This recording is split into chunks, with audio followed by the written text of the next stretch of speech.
예수님께서 대답하시는 부분 29절서부터만 읽도록 하겠습니다. 29절서부터 3절, 33절까지만 읽겠습니다. 찾으셨으면 시작. 예수께서 그들에게 대답하셨다. 너희는 성경도 모르고 하나님의 능력도 모르기 때문에 잘못 생각하고 있다. 부활 때는 사람들은 장가도 가지 않고 시집도 가지 않고 하늘에 있는 천사들과 같다. 죽은 사람들의 부활을 두고 말하면서 너희는 아직도 하나님께서 너희에게 하신 말씀을 읽어보지 못하였느냐. 하나님께서는 나는 아브라함의 하나님이요 이삭의 하나님이요 야곱의 하나님이다 하고 말씀하셨다. 하나님은 죽은 사람의 하나님이 아니라 살아있는 사람의 하나님이시다. 우리는 이 말씀을 듣고 예수의 가르침에 놀랐다 라고 했습니다. 지난주에 말씀드렸죠. 예수님께서 이제 예루살렘에 들어오셔서 어떻게 보면 이 유대 종교 지도자들과 굉장한 이제 논쟁을 하고 있는데 그 논쟁이 어떤 논쟁 그 자체는 논쟁이 아니라 예수님의 목숨을 어떻게 헤아리려고 책 잡으려고 결정적인 이제 실수를 꼬투리 잡아서 어떻게 하려고 하는 아주 좀 어떻게 보면 살벌한 비수가 담겨 있는 그런 질문들이다라는 말씀드렸죠. 첫 번째 질문은 그거였죠. 세금 문제를 가지고 이야기를 꺼내지 않았습니까? 우리가 황제한테 세금을 내는 게 맞습니까? 안 됩니까? 굉장히 예민한 그런 문제죠. 이렇게 대답해도 걸리고 저렇게 대답해도 걸릴 수 있는 그 문제. 예수님께서 그것은 납세 문제라든지 어떤 정치적인 주권의 문제가 아니라 이거 신앙적으로 누구에 소속되어 있는 것이냐라는 그런 문제라서 황제의 것은 황제에게, 하나님 것은 하나님께 드려라 라고 대답하셨던 것을 살펴봤습니다. 오늘은 이제 세컨드 라운드, 2라운드입니다. 2라운드에 질문을 한 사람은, 논쟁에 참여한 사람은 사두개파 사람입니다. 23절에 우리가 읽지 않았지만 보면 이제 저쪽의 사람들이 바리새파 사람들하고 헤롯 당원들에게 합세해가지고 첫 번째 질문했는데 거기 보기 좋게 당했다. 예수한테 당했다. 그래? 그럼 이제 우리가 한번 해보겠다. 그래서 사두개파 사람들이 나와서 질문을 하게 된 것이죠. 사두개파 사람들의 특징을 몇 가지만 이제 특징적으로 보면 굉장히 현실주의자 사람들입니다. 이 사람들은 기득권층이죠. 그 로마 권력과 손잡고 이제 많은 권력을 누리고 있는 대제사장 가문들이라고 생각하면 되겠습니다. 기득권층들은 되게 이제 현실주의자죠. 그래서 미래에 대해서 죽음 이후의 세계에서 별로 관심이 없는 그런 사람들이 될 수밖에 없지 않겠습니까? 그래서 이제 사두개파 사람들은 이제 신앙적으로는 부활을 믿지 않는 거예요. 그런 게 없고 현세에 충실하는 걸로 끝난다. 라고 이제 믿었던 사람들이고, 이 사람들은 이제 그 당시 이제 바리새파 사람들 있고 여러 이제 유대교 안에 좀 종파들이 있는 그 중에 한 종파인데, 모세오경, 창세기에서부터 창세기 출애굽기서 신명기까지 이 모세오경만을 하나님 말씀으로 인정하고, 나머지 이제 예를 들어 선지서라든지 역사서나 이런 것들은 그 비중을 그렇게 이제 권위 있는 비중으로 두지 않는 것이죠. 그런 게 특징입니다.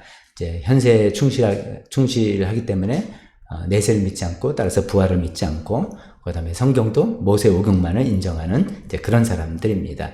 이런 사람들이 이제 예수님을 이제 어떻게 하면 함정에 빠뜨릴까 해서 이제 머리를 잘 이제 써서 옳다, 이런 질문을 던지면 저 사람을 올가미에 잡을 수 있겠다 생각해서 아주 희한한 케이스를 들고 온 거죠. 당신은 이제 부활을 믿는다고 지금 하는 사람인데 라고 예수님한테 하면서, 오케이, 그러면은 여기 한 형제가 있는데, 부부가 있는데 이제 남편이 아기를 갖지 못하고 죽었다. 그러면 그 당시 유대 관습에 의해서 기대법, 형사, 수치, 형수, 수취, 수재, 그거 좀 이따 말씀드리겠습니다만, 그런 거에서 그러면 그 형의 동생이 이제 형수랑 결혼해서 자식을 낳아줘야 되지 않느냐. 근데 그 둘째 동생도 또 자식을 못 낳고 죽고, 셋째 동생도 그랬는데 못 낳고 죽고, 그래서 7형제가 다 그렇게 했는데 자식을 못 낳고 죽었다. 그러면 그 천국에 가면 나중에 이 여인은 누구의 와이프가 되겠느냐. 그거로 천국이 있다, 부활의 세계에 있다는 건 말이 안 된다. 이런 이야기를 하는 것이죠. 제가 완전히 가상의 질문이죠. 현재에서 그런 일이 있겠습니까? 그런 건데, 가상 질문인데, 이제 이 질문을 들으니까 저희는 죄송합니다. 제 이야기만 계속해서 저희 아버지를 모시고 있으니까, 저희 아버님 이제 부인이 두 분이었잖아요. 저희 친엄마 있고 새어머니 다 이제 돌아가셨잖아요. 그래서 집안에서 이제 농담 비슷하게 아버지 이제 천국 가면 엄마들 다 만날 텐데 이제 어떻게 할 거예요? 그러면 예를 들어서 뭐 어떤 식으로 할 거예요? 뭐 아유 뭐 너네 엄마는 오른손에 뭐 새엄마는 왼손에 잡고 살지 뭐 이렇게 농담으로 이제 하는데 2명 정도 되면 또 되는데 여기는 이 사람 7명 그러니까 복잡하게 되는 거죠. 그러니까 그럴 리가 없다라고 하면서 부활과 천국이라는 세계는 없다라고 이제 이 사람들이 하는 이야기입니다. 그것을 더 이야기해서 이제 계대법, 제가 좀 전에 말씀드린 이 사람들이 이제 질문할 때 전제가 그런 유대인들의 제도가 있는 것이죠. 그걸 전제로 해서 대화를 하는 거니까 그것을 간단하게 말씀드리죠. 대를 계승한다라는 것이고요. 혹은 형수 취수제, 형이 죽고 나면 형사취수제죠. 형이 죽고 난 다음에 형수를 취해서 자식을 형 대신 낳아줘서 그 가문을 잇게 해주는 거죠. 그래서 이제 형의 가문을 계속 잇게 해주고 기업을 잇게 해주자라는 한 가지 목적과 함께 남편이 없는 과부를 보호해야 되겠다는 그 2가지 목적을 다 갖고 있는 그런 제도죠. 이런 제도는 유대인들에게만 있는 제도는 사실은 아니죠. 그 고대 문서들을 보면 고대 이제 아수르 제국이라든지 그 중앙 아시아에 있는 유목민들에게도 있고 뜻밖에도 우리 고구려에도 이런 기록이 있다라고 합니다. 그래서 이제 그 취지가 그런 고대 사회에서 진짜 이 한 사람 가문을 잘 이어주자라는 기업과 함께, 기업이라니까 재산이죠. 재산과 함께 기업을 이어주자는 취지와 함께 과부를 보호해야 되겠다는 그런 여러 가지 사회보장 제도까지 다 이제 포함하는 그런 제도인 것이죠. 그래서 자기가 이제 이런 질문으로 던져서 예수님께 함정을 빠뜨리려 했더니 예수님의 답변이 우리가 읽기 시작한 건 그런 거죠. 몇 절입니까? 29절에 예수님 이렇게 대답하시죠. 너희는 2가지를 몰라서 이런 엉뚱한 질문을 한다. 첫 번째, 너희는 성경도 잘 모르고 너희는 하나님의 능력도 모르기 때문에 이런 엉뚱한 생각을 하고 부활을 믿지 못하는 거다라고 이야기하죠. 성경을 모른다는 건 성경의 그 의미를 모른다. 그 뜻, 성경에 담고 있는 그 의미를 읽긴 읽지만 모르는 거고, 하나님의 능력을 너의 상상 이상으로는 할 수 없다라고 제안하기 때문에 모르는 것이다. 이렇게 대답하면서 하나님의 능력에 관해서 먼저 이야기를 하십니다. 그래서 저희도 이제 먼저 하나님 능력을 생각하면서 이 부분을 살펴보고 2번째 성경에 관해서 또 살펴보려고 합니다. 하나님 능력에 관해서 이야기하면서 예수님 이제 30절에 이렇게 이야기를 이어가시죠. 부활 때에는 사람들은 장가도 가지 않고 시집도 가지 않고 하늘에 있는 천사들과 같다. 그래서 이제 부활의 세계에서 없는 직업 하면은 결혼 직장, 예식장 비즈니스는 없는 거죠. 이 말씀에 의하면. 또 부활에 없는 직업도 뭐 있겠습니까? 장래업 완전히 없는 거죠. 사람 죽지 않으니까. 등등 이제 이렇게 재밌는 이야기 할 수 있는데, 이제 여기서 장가도 가지 않고 시집도 가지 않는다. 그러면서 하늘에 있는 천사들과 같다. 라는 이야기를, 그러니까 예수님 부활에서는 사람들이 하늘에 있는 천사들과 같다. 굉장히 막연해요. 천사의 뭐와 같냐?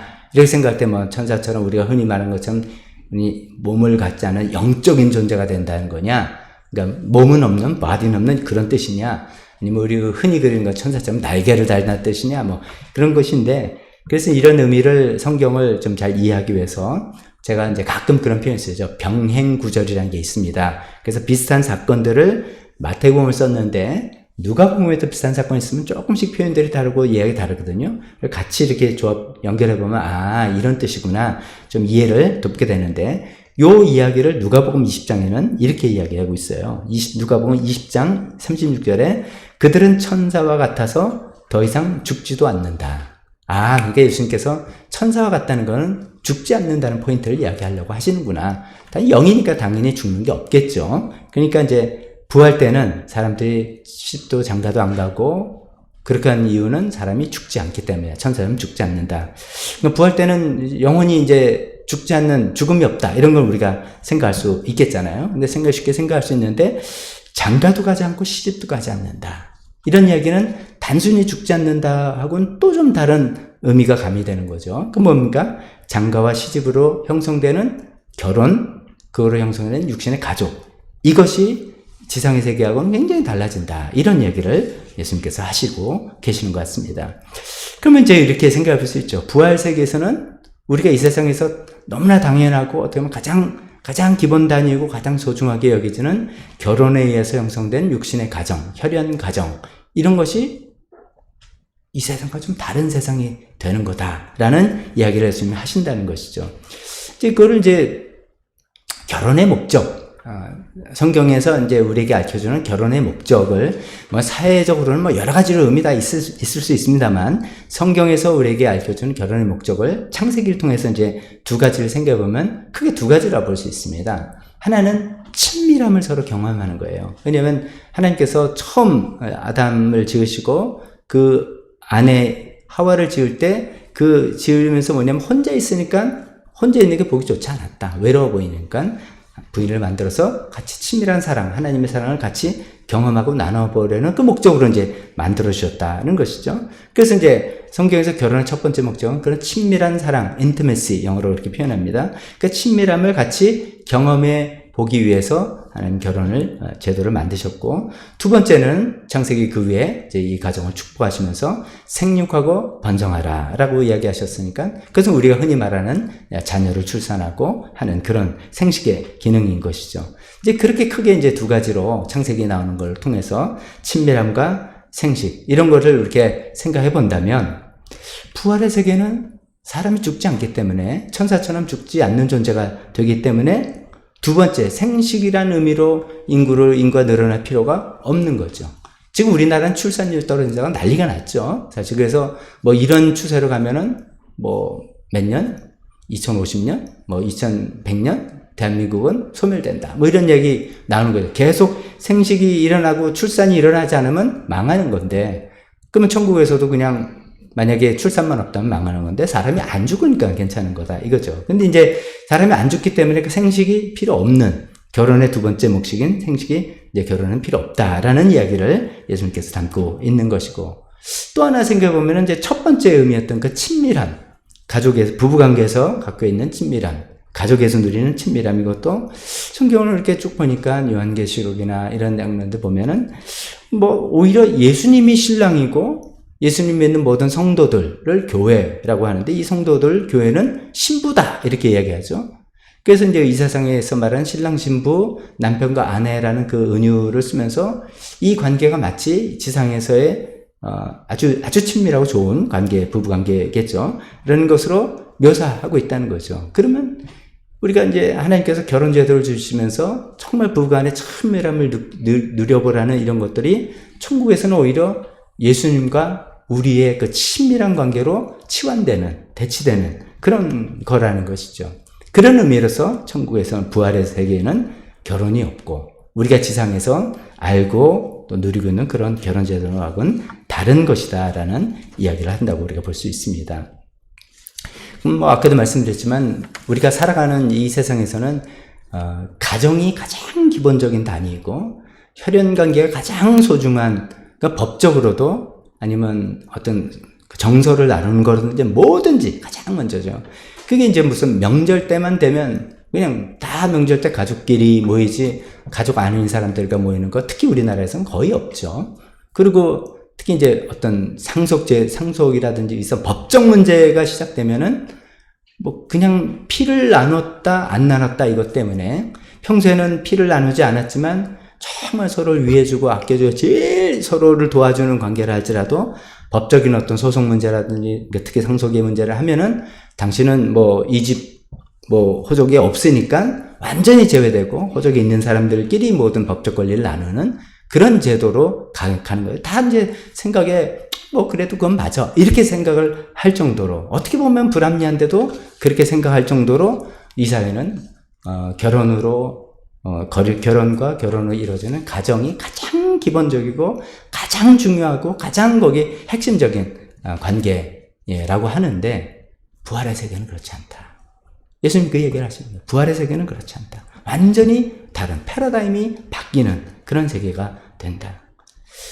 결혼으로 맺어진 육신의 혈연관계 없는 거고, 그 다음에 부활 세계에서는 각자가 예수님과 가장 가깝고 마치 그래서 예수님이 신랑이고 우리가 신부인 것처럼, 남자들은 또 막 상상력을 동원해야 되는 그런 겁니다만은 그런 처럼 가장 가깝고 모든 성도들이 한 형제 자매처럼 되는 그런 세계라는 것을 예수님께서 여기서 이야기하고 계시는 거죠. 뭐 좀 이따 이제 그걸 어떻게 가능하냐 뭐 이런 건 좀 이따 생각하고, 그러면 이제 이런 문제를 생각해보면 몇 가지 이제 이런 질문들이 떠올 수가 있습니다. 아니 이제 되게 우리가 특히 이제 어떤 분들 전도하려고 하거나 뭐 이럴 때 이러죠. 이제 아유 빨리 지금 예수님 돌아가시기 전에 예수님을 영접하고 믿어야 천국에 가서 그 사랑하는 가족을 만날 수 있는 거 아니냐, 그렇게 우리가 이제 많이 이야기합니다.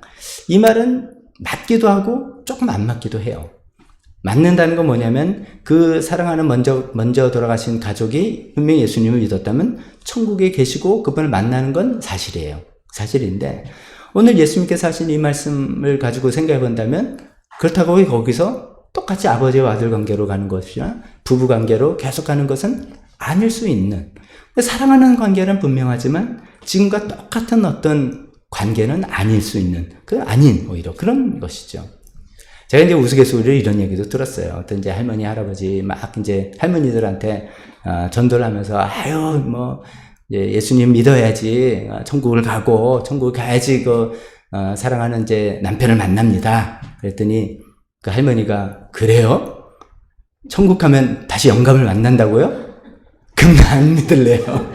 그럼 나 안 믿을래요. 뭐 이런 우스갯소리가 있을 정도로. 반대 경우도 많고 막 그랬잖아요. 그러니까 이제 우리가 사랑하는 가족을 천국에서 만난다는 게 우리의 큰 소망 중에 하나인데, 이 소망 중에 하나인데 냉정하게 하나님 말씀, 예수님의 이런 말씀을 가지고 생각해보면 그 뜻은 지금의 이 결혼을 통해서 이루어지는 가족이라는 이 제도가 고스란히 올라가서 거기서 또 이런 거는 아니다는 것이죠. 아니 뭐 여기서 너무 좋아 죽는 관계라면 할렐루야겠죠.만은 그렇지 않은 경우도 있단 말이에요. 그러면 그러면 이 사람이랑 또 거기 가서 똑같이 이거를 이제 천년만년 영원히, 그러면 그 할머니처럼 아니면 또 할아버지처럼 나 싫어 할 수 있는 가능성이 있는 것이죠. 근데 이제 성경 그런 이야기를 하는 것이 아니죠. 다시 말씀드리지만 우리가 천국에 가면 예수님과 1대1로 모든 사람이 예수님과 신랑과 신부 관계처럼 예수님과 개인적으로 친밀한 관계, 거기서는 더 이상 죄가 없으니까. 지금 우리 살아갈 때는 뭐 이제 예수님을 사랑하고 예수님 뜻대로 살아가고 뭐 이렇게 다 마음은 있지만 잘 안 되는 이유가 뭐 여러 가지 이제 그 한마디로 말해서 죄 때문이다 이렇게 말씀드릴 수 있잖아요. 죄 때문에 이게 잘 안 되는 거예요. 내 마음도 어떻게 안 되기도 하고 여건도 안 되고 뭐 상황이 어렵고 뭐 이렇게 안 되는데, 천국과 부활의 세계는 죄가 없으니까 정말 순수하게 예수님과 가장 친밀하고 우리가 바라고 하나님이 바라시는 그런 관계로 갈 수 있는, 예수님과 그런 관계에 가는 것이죠. 결혼해서 하나님께서 주신 친밀한 관계를 의도했던 그 관계를 예수님과 혼인관계로 맺을 수 있는 것이고, 우리 모든 그렇게 예수님 믿는 성도들은 형제자매 같은 그런 관계로 간다는 것이 성경에서 계속 이야기하고 있는 그런 부분이라고 말씀드릴 수가 있습니다. 두 번째 또 이런 질문이 생길 수 있어요. 그렇다면 이 세상의 가족은 대체 무슨 의미냐? 하나님 뭐 그런 의미로서 창세기 때 의미를 줬다는데 이제 앞으로 그것도 큰 의미가 없네. 가족 관계 뭐 그렇게 중요할 필요도 없네. 근데 성경은 그렇지 않죠. 신약 성경 시대에도 가족을 꼭 돌보고 챙기고, 그렇지 않으면 뭐 믿지 않는 사람보다 못하는 사람이라 그런 걸 굉장히 이제 강조하죠. 그러면 이제 우리가 이런 전체적인 부활 세계까지 보는 관점에서, 그러니까 이 세상에서의 관점만 보지 말고 부활은 그런 세계가 되는 거야? 그런 거야? 이런 관점까지 다 이해하면서 이 세상에서 지금 나의 가족은 어떤 의미가 있는가 생각하면, 뭐 이것도 여러 번 제가 이런 주제를 말씀드렸습니다만, 저는 이제 이 가족이 우리 인생, 우리 삶의 훈련장이다 이렇게 생각합니다. 훈련장인데, 훈련장 하면 고생만 칙사게 하는 훈련장이 아니라는 거죠. 두 가지예요. 이 세상에서 기쁘고 좋은 걸 마음껏 누리는 것과 함께 나를 연단시키는 훈련장, 이렇게 생각하고 싶습니다. 사랑의 기쁨, 서로 주고받는 기쁨, 뭐 여러 가지 결혼해서 누리는 뭐 안정감, 또 뭐 여러 가지 그 물질적인 걸 포함해서 여러 가지 정서적인 걸 포함해서 여러 가지, 또 자녀를 낳고 손자녀를 낳는 기쁨과 이런 모든 하나님께서 이 땅에서 허락하신 행복과 기쁨을 이 가족에서 많은 것을 누리지 않습니까? 우리가 가족 관계 안에서 그런 것을 하나님께서 준 축복을 이 가족이란 이 틀 안에서 느끼고 누리고 배우는 것이죠. 근데 동시에 우리가 또 알잖아요. 솔직히 말해서 가족, 제일 힘들게 하는 사람이 가족이다. 일 될 수 있다. 이런 거죠. 가장 가깝기 때문에 가장 어쩌면 비수 같은 말을 할 수 있는 것이고 가장 부담이 또 되는 거. 이거 뭐 이렇게 거리를 둘 수도 없고 끊어버릴 수도 없고 막 굉장히 부담이 되는데 그렇기 때문에 오히려 나 자신을 깎고 깨트리고 연단하고 인내하고 품고 우리 최근에 말한 용서와 연민과 사랑과 이런 것들 연습해보는 가장 중요한 대상이 내 가족, 배우자, 자녀 뭐 이런 친척들 가족 아니겠습니까? 그런 것을 통해서 우리가 하나님의 사람으로 서서히 바뀌어 한쪽으로는 하나님의 축복과 은혜를 가족 안에서 정말 많이 누려보고 또 한쪽으로는 나 자신을 연단하고 훈련하는 그 훈련자로 연단시켜 나가시면서 하나님께서 우리를 천국으로 데려가시는 게 아닌가 거기에 큰 의미가 있지 않는가 그렇게 생각을 해봅니다. 자, 문제는 이제 예수님께서 이렇게 말씀하셨어요. 천국에는 시집장가 없고 천사가 뜰 것이다. 그 의미가 천사처럼 죽지 않는다는 뜻이구나. 그럼 천사처럼 우리가 이제 거기서 결혼제도로 해서 이 사회가 유지되고 또 하는 그런 것과는 굉장히 다른 식의 방식의 세계라는구나. 사람이 죽지 않으니까 아이를 또 출산할 필요도 없는 것이고 우리 관계는 우리 예수님과 친밀하고 우리는 다 형제 그런 관계다라고 이제 이렇게 어떤 제가 이 말씀드린 거는 유추도 좀 있고 여러 가지 이러면서 설명을 해보는데 관건은 이런 것이죠. 그런 부활 세계가 있을 수 있다고 내가 믿을 수 있나 이거죠. 왜냐면 이게 뭐냐면 우리가 지금 현실에서 누리는 제도하고는 좀 굉장히 다르잖아요. 현실은 우리는 뭐 보고 배운 게 다 이건데 역사책을 봐도 다 그렇게 결혼해서 어떻게 이어졌고 우리는 저는 박씨고 누구는 서씨고 누구는 김씨고 이어졌고 우리는 대한민국 민족이고 뭐 한민족이고 다 이렇게 된 게 수백 년 수천 년 수만 년의 역사인데 이거와 꼭 패러다임이 확 바뀌는 그런 세계가 있다라고 하시는 예수님의 말씀을 우리가 믿을 수 있느냐 더 나아가서 그런 걸 우리가 상상이나 할 수 있느냐 이거죠. 그러니까 때로는 이죠. 상상, 그런 게 뭐 말이 돼? 즉, 상상이 안 되기 때문에 믿을 수 없다. 이게 이제 사두개인파 사람들의 입장이에요. 그래서 말장난하면서 7형제 이야기하면서 막 이제 조롱하는 질문이죠. 가상의 그 시나리오를 만들어서 말도 안 돼. 그런 세상이 어디 있을 수나 있겠어. 상상이나 가능해. 이런 이야기죠. 우리가 이제 처음부터, 그럼 다시 한번 돌아보는 겁니다. 우리가 믿는 하나님의 능력은 뭐냐? 이게 예수님께서 너희가 하나님의 능력을 모르기 때문에 믿지 않는 거다라고 이야기하시는 거잖아요. 그럼 우리가 하나님의 능력을 믿을 때 내 상상의 범위 내에서 내가 바라고 기대하고 내가 알 수 있는 것만 하시는 하나님이라고 내가 믿느냐? 아니면 하나님은 우리 인간의 상상을 뛰어넘는 어떤 일을 하시는 그런 능력을 갖고 있다고 믿느냐? 이런 거겠죠. 그럼 생각해보면 그러죠. 천지창조서부터 하나님은 말씀으로 무에서 유를 만드신. 그건 상상할 수 없는 거죠. 우리는 뭘 만든다면 뭐 재료를 좀 갖고 와봐 내가 만들어 볼게. 거기다 에너지를 집어넣고 뭐 어떻게 해볼게 하는 건데 하나님은 있으라 라는 말씀으로 무에서 없는 것에서 있는 것을 만들어내시는 인간의 상상할 수 없는 그런 방식으로 천지를 창조하시고 우주를 만드신 그런 하나님 아닙니까? 또 하나님께서 인간을 구원하시기 위해서 쓰신 방법 이게 인간의 상상이나 되겠습니까? 하나님이 인간으로 내려오셔서 그 인간으로 내려오신 분에게 모든 인류의 죄를 다 담당시키시고 그를 죽임으로써 또 거기서 끝나는 게 아니라 다시 부활시킴으로써 인간을 구원하신다. 상상할 수 없는 세계 어느 종교에도 있을 수 없는 그런 방식이죠. 게다가 예수님께서 부활하신 그 부활의 몸은 그냥 죽었다가 살아나는 이런 정도가 아니라 차원이 다른 우리가 흔히 말해서 부활의 몸이라고 하잖아요. 시간과 공간을 초월하는 굉장히 다른 육신을 몸은 몸인데 굉장히 다른 몸으로 바뀌는 그런 거였다고 그래서 예수님이 그런 몸을 보여주시고 나는 부활의 첫열매니까 뭐 예수님 말씀은 아니고 사도 바울의 표현이지만 그 부활의 첫열매 된 우리도 그렇게 될 것이라는 것을 예수님 먼저 보여주셨고 우리도 그렇게 될 거라는 것을 예수님 알려주시는 이게 우리가 상상할 수 있는 거겠습니까?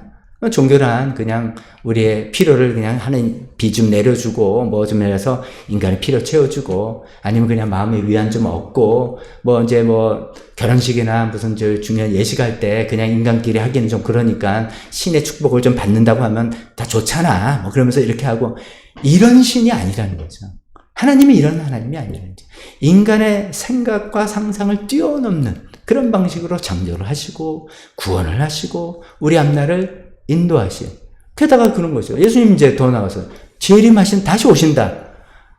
사실 우리가 듣긴 듣지만 이게 상상은 안 되는 거죠. 우리도 경험 전에는 상상이 안 되는 거잖아요. 온 세상이 예수님 다시 오는 걸 동시에 알게 된다. 그래서 요새는 뭐 인터넷 때문에 그렇다. 뭐 이렇게 생각은 해보는 거지만 어떤 방식으로 하시는 상상이 안 되는, 하나님은 우리의 상상을 초월하시는, 상상의 능력을 넘으시는, 상상을 넘으시는 그런 능력을 베푸시는, 행하시는 하나님이 부활의 세계에, 이 세상의 방식과는 영 맞지 않고, 그건 뭐 말도 안 돼 라고 해서 우리가 그것을 못 믿는다. 그럴 수 있는가? 그런 거 예수님께서 그 질문을 하시는 거죠. 예수님 인간의 상상을 뛰어넘는 능력을 가신 하나님을 이야기하면서 그 하나님을, 능력을 믿지 못하기 때문에 너희가 부활을 믿지 못하는 거다 라고 사도계파 사람들에게 이야기하고 계십니다. 우리도 뭐 우리가 이제 예수님 믿으니까 부활은 당연히 믿는 사람처럼 돼 있습니다. 뭐 예수님 믿는다면서 저는 부활을 안 믿습니다. 그러면 이게 좀 안 되는 거잖아요. 그래서 믿는다고 하지만 내가 정말 예수님께서 지금 이 설명하시는 이 설명을 정말 그런 세계가 있을 수 있는 거야? 그것까지는 아니겠지. 우리가 잘 생각을 해봐야 되는 것이죠. 예수님 말씀을 읽는 그대로 잘 생각하면서 우리 상상을 뛰어넘으시는 하나님의 능력을 믿는 우리가 되었으면 좋겠습니다. 두 번째로 예수님께서 성경을 모르기 때문에 그렇다. 너희가 성경을 모르니까 이런 엉뚱한 질문을 하고 있는 것이다 라고 이야기하고 계십니다. 제가 예수님이라면 이제 어떤 성경 말씀으로 예수님 그러면서 너희가 성경을 읽어보지 않았냐? 나는 아브라함의 하나님, 이삭의 하나님, 야곱의 하나님이라고 말씀하셨지 않느냐? 이렇게 이제 성경 말씀으로 대답을 해주셨단 말이죠. 성경을 너희가 모르기 때문에 그렇다 하면서 이런 말씀을 알았더라면 하며 이야기해 주셨는데, 저라면 이런 말씀을 인용하지 않고 다른 말씀을 인용했을 것 같아요. 좀 더 직접적으로 설명이 되는 말씀들이에요. 제 마음에는 예상 구절이 세 구절이 떠오릅니다. 한 구절은 이사야서 26장 19절입니다. 그냥 한번 들어보시기만 하세요. 이사야서 26장 19절에 그러나 주님의 백성들 가운데서 죽은 사람들이 다시 살아날 것이며 그들의 시체가 일어날 것입니다. 무덤 속에 잠자는 자들이 깨어나서 즐겁게 소리칠 것입니다. 또 뒤에 오래전에 죽은 사람들을 땅은 다시 내어놓을 것입니다. 뭐 이런 구절이 있단 말이죠. 이러면 뭐 죽은 사람 다 부활한 세계에 있다라고 또 설명할 것 같아요. 근데 예수님 그렇게 안 하셨어요.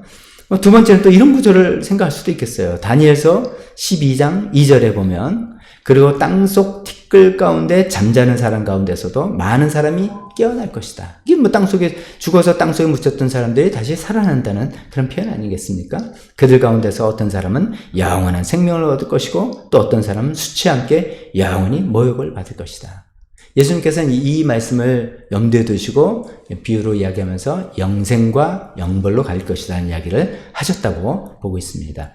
땅속 티끌, 죽어서 티끌에 땅속에 묻혀있던 사람들을 깨어나서 그런 심판, 영원한 생명과 영원한 수치, 이것의 심판대가 있을 거다라는 죽음 후의 세계, 부활의 세계를 분명히 다니엘도 이야기하고 있습니다.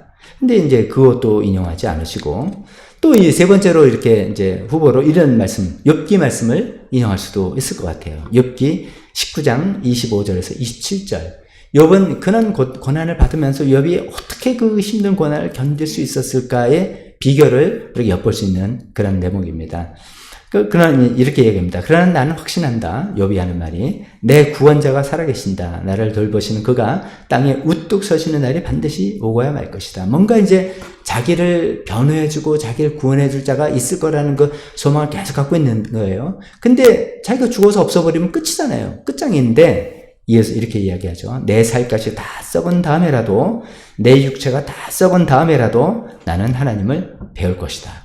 내가 살갗이 썩고 육체가 다 썩어서 죽었지만도 나는 그를 본다. 내가 다시 살아나서 나의 구원자를 메시아를 보게 될 것이다 라는 그 소망을 가지고 고난을 견뎠다. 이런 말씀으로 인용하면은 거 봐라. 우리가 옛날부터 이렇게 죽은 게 끝이 아니라 부활의 세계가 있다라고 쭉 이야기되어 있지 않았느냐 라고 하실 법한데 그런 말을 인용하지 않은 이유가 뭔가 가만히 생각해보면 아까 제가 처음에 사두개파 사람들이 어떤 사람이라 했습니까? 현실주의자들. 이 사람들은 부활을 믿지 않고 또 두 번째 특징 모세 오경만 인정한다는 거죠.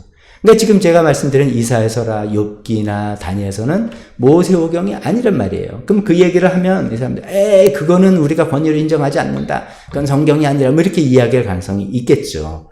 그래서 그러셨는지 출애굽 3장 6절 그 유명한 말씀 하나님께서 모세에게 나타나서 하셨던 그 얘기를 인용하신 거죠. 난 너의 조상 하나님 곧 아브라함의 하나님, 이삭의 하나님, 야곱의 하나님이다. 이 얘기 인용했어요.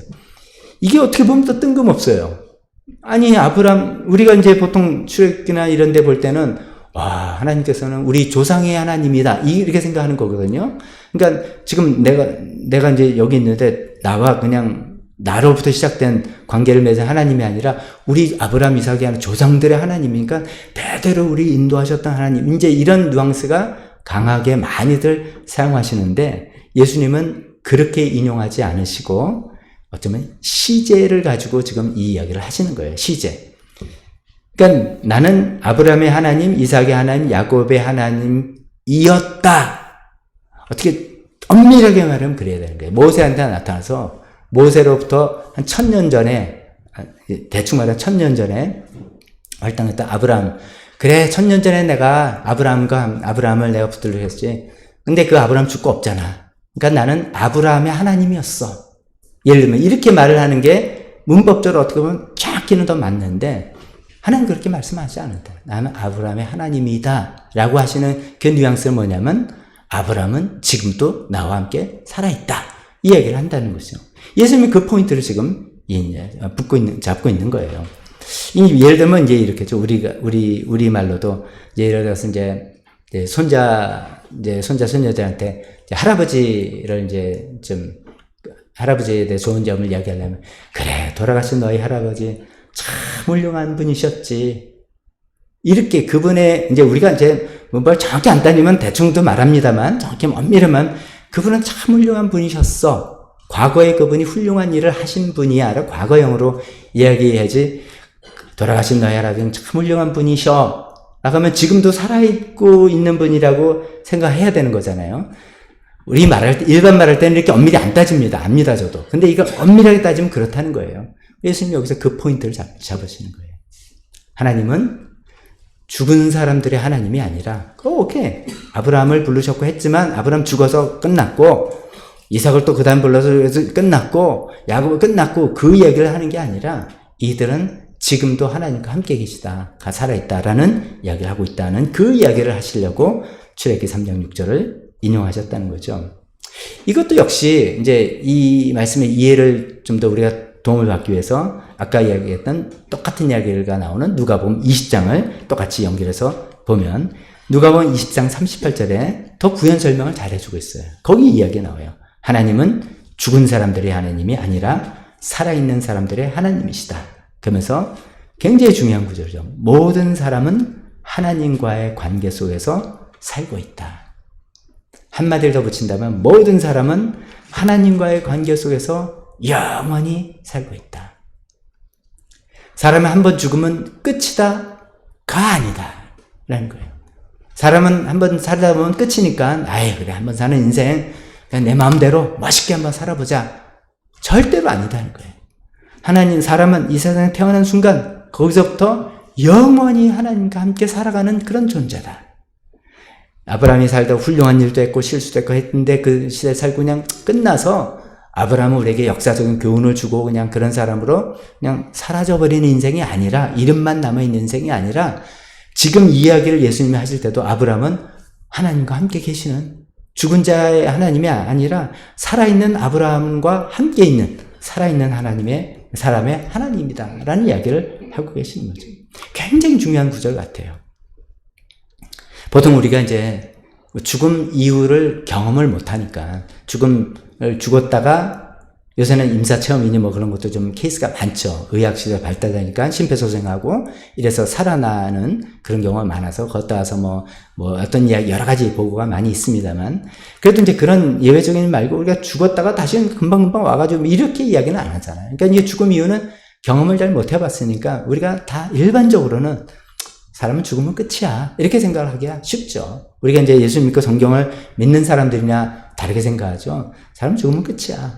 그럼 그 다음에는 뭐냐면, 그럼 한 번 사는 인생인데, 좀 내가 내 마음대로 멋있게, 내 마음대로 착하게도 좋고, 내 마음대로 뭐, 남들 도움을 것도 좋아. 근데 내 마음대로 잘 살아보자. 이런 생각을 하고 있는 것이고, 그것이 어떻게 보면 이 질문하는 사두개파 사람들의 질문이에요. 현실주의자니까. 이 사람, 내가 이 세상에서 그냥 똥똥거리 잘 살면 여기서 끝이야. 없어. 이렇게 생각하는데, 예수님은 그게 아니다. 모든 사람은 하나님과 관계 속에서 계속 지속적으로 살아가고 있는 것이다.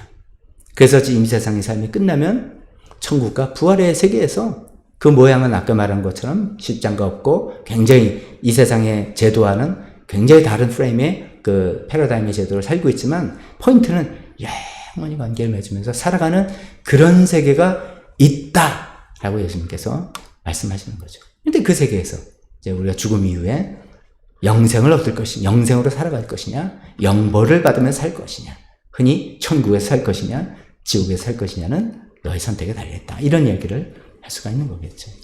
예수님께서 참 성경의 도사셨다라고 볼 수 있습니다. 요 출애굽기 3장 6절을 가지고 부활을 논증을 해내시는 그런 예수님의 모습을 볼 수가 있습니다. 결론을 맺겠습니다. 결론은 이제 우리가 이 부활 세계를 정말 믿느냐 이거죠. 정말 부활 세계를 믿으면서 살아가고 있느냐. 나의 삶을 우리가 이제 어떻게 살아가면 인생관 이렇게 표현하잖아요. 인생을 어떤 관점으로 보면서 살아가는 것이죠. 근데 우리가 살아가는 인생을 정말 이 세상에 살면서 죽으면 여기까지만 보면서 살아가느냐. 그러면 이제 우리가 하나님과의 관계도 이런 거. 하나님은 내가 이 세상을 살아가는데 필요한 도움을 주시는 분이라고만 생각하는 것이죠. 근데 이제 우리가 인생관은 오늘 이런 말씀을 통해서 생각할 때는 이것이 끝나는 게 아니라 나의 인생관은 영원히 나는 사는 존재로, 영원히 하나님과 사는 존재로 사는 사람입니다. 라고 하면 굉장히 다른 인생관을 가지게 되는 것이죠. 그렇게 된다면 이 세상에서 하나님의 도움, 그런 거 당연하지만 죽음 이후에 하나님과 관계를 내가 어떻게 맺기 위해서 나는 어떻게 살아야지 굉장히 달라지는 것이죠. 그래서 고린도 전서 15장 19절에 사도 바울이 그 부활장 마지막 결론을 이렇게 이야기하잖아요. 그리스도 안에서 우리가 바라는 것이 이 세상에만 해당되는 것이라면 우리는 모든 사람 가운데서 가장 불쌍한 사람일 것입니다. 이 세상의 것이라면 믿음으로 이 세상에 필요한 것만 한다면 이게 왜 그러냐면 다 이루어지는 사람이 없거든요. 이 세상에 내가 바라는 대로 다 되는 사람이 없거든요. 그럼 뭐 하나님 열심히 믿고 한다 그래도 뭐 이게 왜 안 되나 이렇게 허무하게 느껴지기도 하고 뭐 하나님 하시는 일 이해도 안 되고 왜냐면 우리 알잖아요. 하나님 안 믿는 악인이 더 잘되고 성공하는 걸 우리 많이 보잖아요. 그럼 이 믿어봤자 소용이 없네. 이런 생각이 시험이 드는 경우가 얼마나 많습니까? 그건 다 이 세상만 있다고 보는 인생관에서 사는 것이고 우리는 부활의 세계가 분명히 있다고 생각한다면 굉장히 다른 우리 마음에 여유가 생기고 어쩌면 인내할 수 있게 되고 새로운 마음으로 대할 수 있는 우리 삶을 또 영위해 나갈 수 있는 그런 길이 있으라 생각합니다. 예수님께서 말씀해 주신 그런 부활의 세계 우리가 또 곱씹어 보면서 그 부활의 세계를 보는 그 부활의 세계를 믿고 살아가는 그런 관점으로 살아나가는 우리 모두가 되었으면 좋겠습니다. 기도하겠습니다.